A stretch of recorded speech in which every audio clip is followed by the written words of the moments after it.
A little while back, I was in Los Angeles and I found myself visiting Sunset Gower Studios.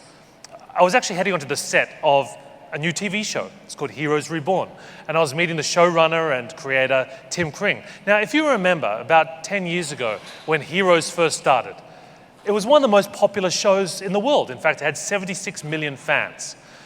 Every subsequent year, it seemed to appear that the audience for this show was declining. So eventually it came to no one's real surprise when in 2010 the NBC decided to axe the show. Except they made a terrible mistake.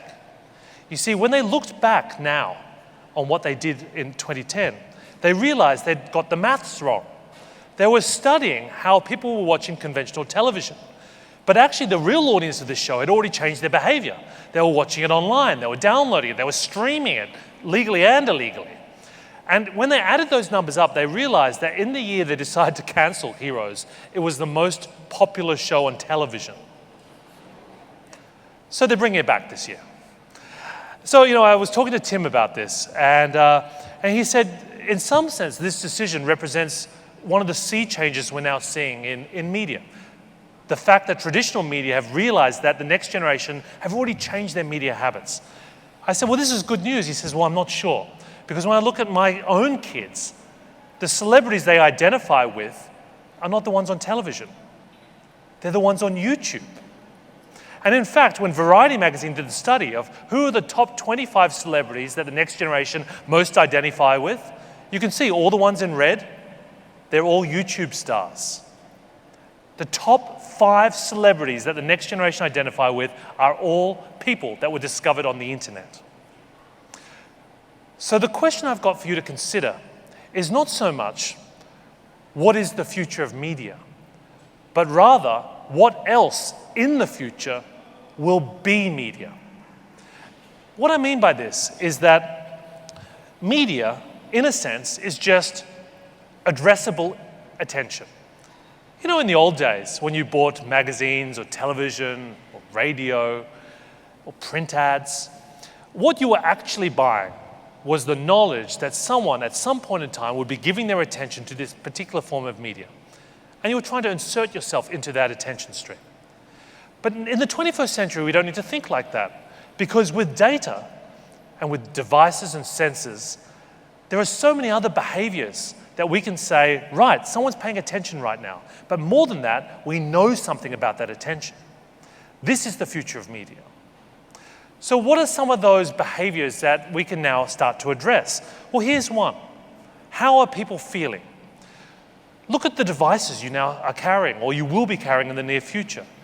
Smartphones, wearables, face tracking technologies. All of this stuff will be used to work out someone's emotional response.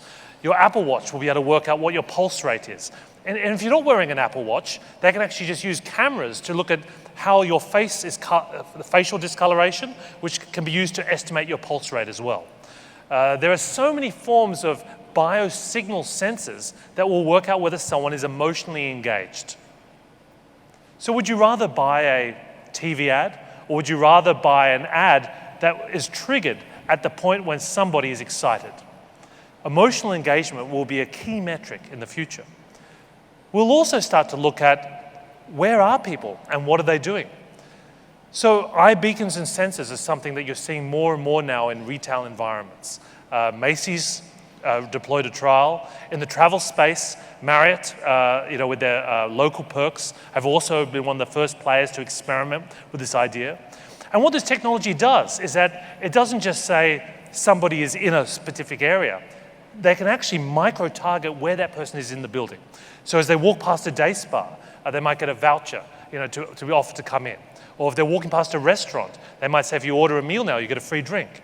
Very low location, but also very context specific.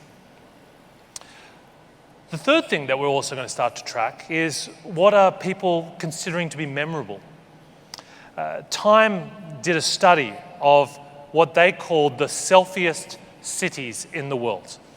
And those of you from Miami will be very pleased to know that Miami at 155 selfie takers per 100,000 people, is the third selfiest city in the world. Okay. I'm not sure you should be clapping, but that's great. You're beaten, by the way, by number one, which is Manila in the Philippines.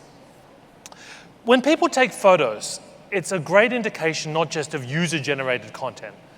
It's an indication that people find that experience at that point in time in that location as something memorable. And that's also an essential data point. The fourth and final data point that I think is going to be very important in the future of media is people's interests. We talk now about programmatic media buying. And for me, programmatic media buying is essentially allowing an advertiser to buy a person rather than a form of media. And one of the first and most important examples of this on Facebook is lookalike audiences. So now if you're collecting data on people that say, these are my customers, or these are people that are almost my customers, you can now upload that data to Facebook, and Facebook will find millions of other people that match the interest segmentation of that database. So this is incredibly powerful. It allows you to start to target media based on people's behavior, rather than the medium itself. What all of this is building up towards, I think, is a point in the very near future when marketers will be able to identify a potential consumer, create a personalized video relevant to their current location and context, buy ad space for that consumer, all in real time. This is the future of media. It's not mass media. It's media for a market of one.